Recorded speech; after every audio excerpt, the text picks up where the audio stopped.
Beg kesukaan Cik B. Cik B, adalah dua ni. Cik B kan suka Balenciaga, tapi B for brother. Cik brother. Okay.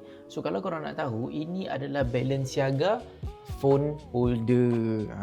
So yang ni putih 2290, yang ini pink 1790. Dua-dua ni condition dalam keadaan yang lebih kurang sama. Tapi beg ni kebiasaannya lah kan, nak share kat korang.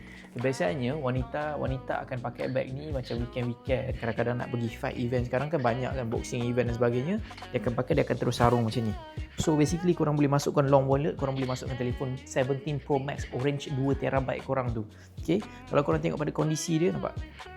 Cantik. Dalam ada magnet, cantik.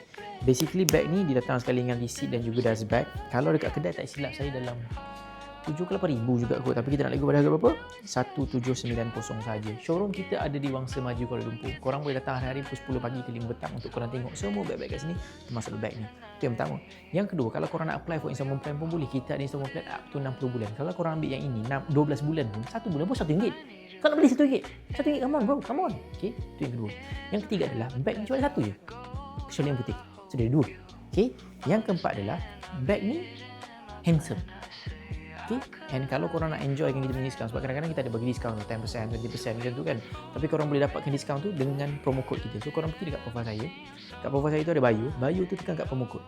Ada promo code, copy, screenshot, and message kita terus. Manalah tahu korang dapat promo code tu, dapatlah diskaun jadi RM1,000, RM1,200, entah-entah RM1,000. Okay. So tunggu apa lagi? Selamat beramal dan screenshot dan DM dan screenshot dan DM.